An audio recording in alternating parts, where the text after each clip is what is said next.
The moment I walked into the VIP room of the high-end restaurant, the air turned into ice. My knees nearly gave out as I saw them sitting across the table, reserved for my son's future in-laws, were the very people I bowed to deeply and obediently every single morning. The man and woman who owned the gleaming 20-story building, where I scrubbed toilets and polished the marble floors until my hands were raw. They froze, their faces turning from instant shock to a look of utter, profound disgust. She didn't see the mother of the groom, she saw the help, she saw the woman she paid minimum wage. "You!" she shrieked, her voice sharp and loud. "You are the mother-in-law? The cleaning lady?" That was the moment every polite facade collapsed, and the nightmare began. But they didn't know who was standing beside me. They didn't know that my silent, limping husband, the man they were already looking at with such contempt, was the heroic ghost from their past they had prayed never to see again. "My name is Clara. I'm a woman who has lived 60 years, and I've learned that life is about more than money or titles. True worth is measured by sacrifice, and the person who proved that to me, time and time again, was my husband, John." To understand the explosion that happened at that disastrous dinner, you have to understand John's character. We met in our youth. I was a sheltered girl, raised by a powerful, terrifying father, who demanded a son-in-law with an office job, a steady income, and zero risk. Stability was everything to him. John, however, was a firefighter. He ran toward the danger my father ran away from. My father hated him with a passion that burned hotter than any fire. "He will leave you alone.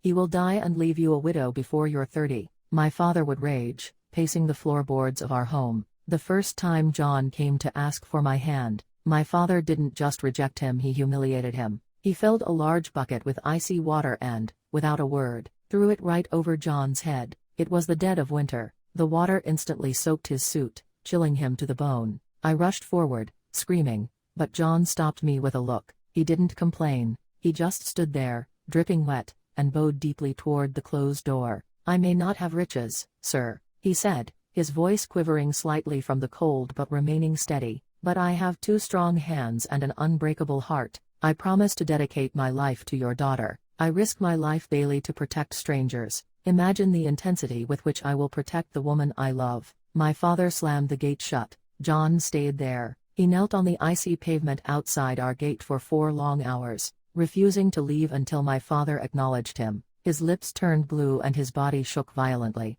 That moment was the greatest show of devotion I had ever witnessed, and that night, I packed my bags and chose him over my father's comfort. Our early life together was a life shadowed by anxiety. Every day was a question mark. Every time the sirens wailed across the city a high-pitched, insistent cry, my heart would simply stop beating in my chest. I would freeze while cooking dinner, my knife hovering over the chopping board, just listening. Is that his station?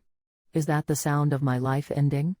Every time he came home, I would immediately check his hands, his neck, his legs, searching for new injuries. He came home with burn scars, fractured ribs, and a persistent cough from smoke inhalation, but he wore his scars like medals. "Clara, I do it because someone has to go in when everyone else is running out. That is my purpose." Years passed, and eventually, my father's heart softened, not because he approved of the job, but because his own life collapsed. My strong, terrifying father was struck down by severe dementia. The man who had been a tyrant became a helpless, confused child. He forgot my name, forgot how to feed himself, and frequently became violent. My mother was too frail to manage him. My siblings were too distant and busy with their high-status lives. It was John, the fire captain my father once cursed, who stepped up. For 2 relentless years, John was my father's primary caregiver. He faced the verbal abuse, the accidental hitting, and the daily indignities of the disease with unshakable calm. I remember one exhausting night vividly. My father had soiled himself and was screaming, convinced John was an enemy sent to kidnap him.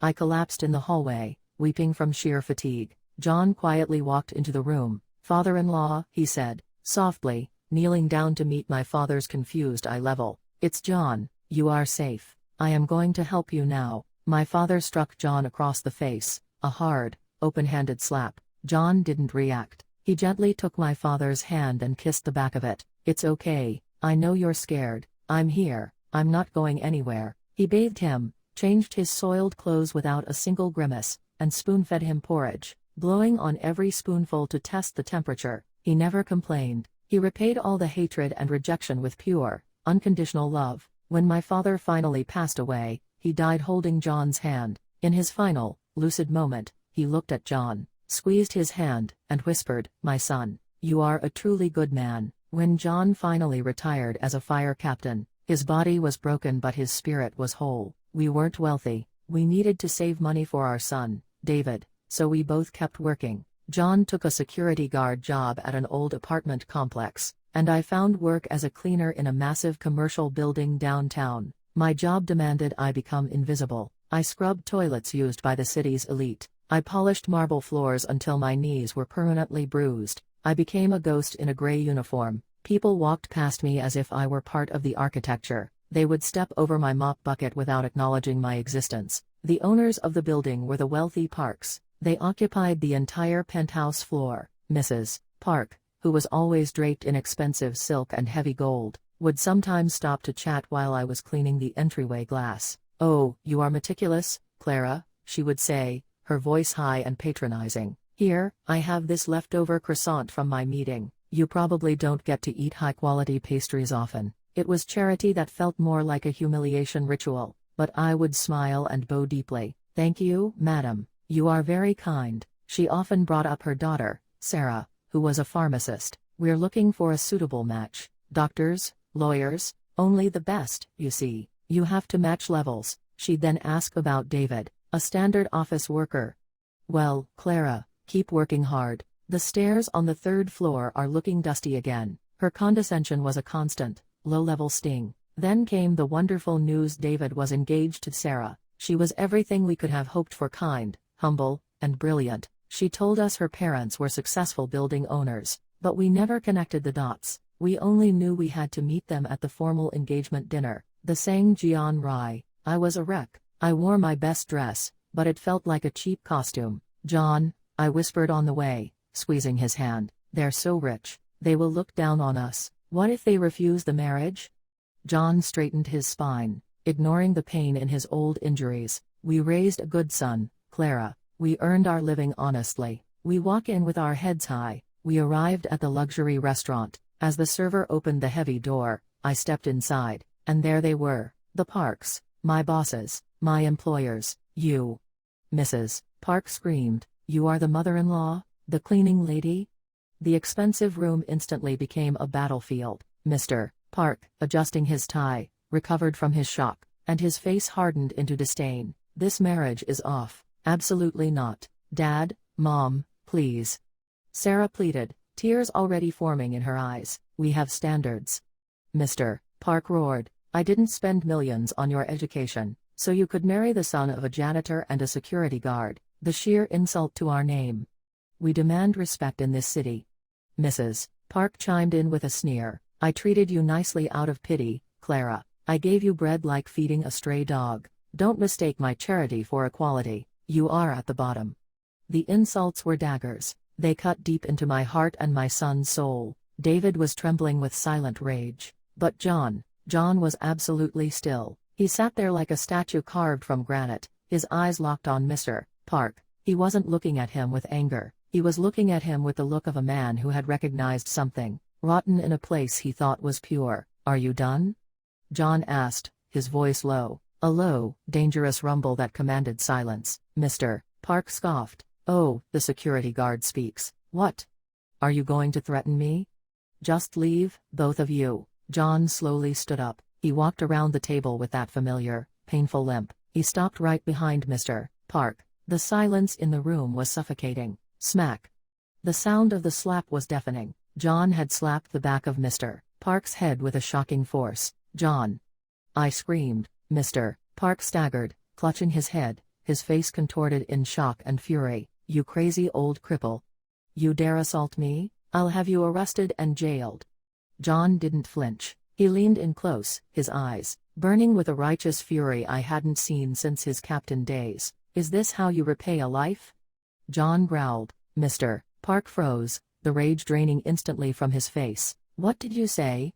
John's voice rose, thundering now, shaking the walls. "Is this how you repay the man who gave you your life, Park?" Mr. Park stumbled back, staring at John's face, then his eyes, and finally, down at his limping leg, where the severe, specific burn scar was visible above his sock. The blood drained from Mr. Park's face, leaving him pale and terrified. 30 years ago, John recounted, his voice thick with the memory, there was a massive fire in the villa apartments. It was my day off. I had no gear. I saw you two screaming from the window. Mrs. Park instantly collapsed into her seat, a choked sob escaping her lips. I kicked that burning door down, John continued. The smoke was blinding. The heat melted the soles of my shoes. I found you two passed out and carried you out, one by one. I went back in, he said, turning to Sarah, his eyes watering, because you, the father, grabbed my ankle and screamed, "My baby. My daughter, is still inside." The roof was collapsing. The fire department arrived and told me not to go. They said it was suicide, but I went. He pointed to his leg. A burning beam fell on me, while I was shielding your 5-year-old girl in the corner of the bedroom. I spent 3 months in the burn unit. I almost died 3 times. I changed my number and disappeared because I didn't want you to carry the burden of my injury for the rest of your lives. John looked directly at Mr. Park, his gaze heavy with betrayal. I saved you. I saved your family. I gave you 30 years of life that you wasted on greed and arrogance. And today, you sit here and tell me my wife is dirty because she cleans your floors to feed her family.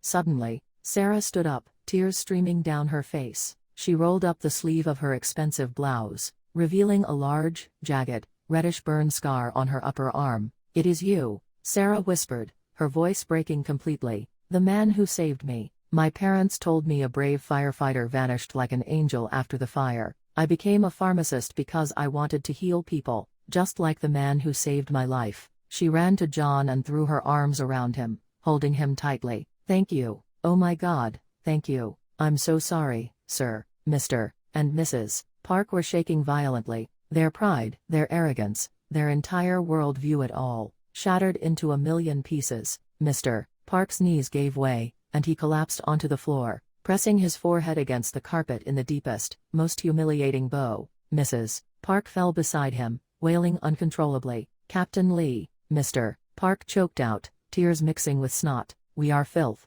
We are worse than any beggar. We didn't recognize our own savior. We were so blinded by our status. We repaid a life debt with the deepest contempt. Please, punish us. We don't deserve your forgiveness." John looked down at the wealthy building owner, groveling at his feet. He sighed, a long, weary sound. He reached down and gently pulled Mr. Park up. "Get up," John said, his voice quiet but firm. "I didn't save you so you could crawl on the floor like this. I saved you so you could live an honorable life. Be human beings worthy of the second chance I gave you. That is all I ask." The wedding, of course, went ahead. The Parks couldn't do enough for us. They tried to give us gifts, a house, a new car, all refused by John. "Treat my son well," he told them, "and treat your employees with respect. That's the only payment I will ever accept." At the reception, Sarah read her vows. "I stand here today because of a hero who walked into fire for a stranger. I promise to honor that debt by loving his son with everything I have, and by dedicating my life to service." Now, years later, the Parks and we are one family. Mr. Park, the man obsessed with status, now follows John everywhere. They go fishing and play go every weekend. Mr. Park proudly introduces John to everyone. "This is Captain Lee. My hero, my best friend.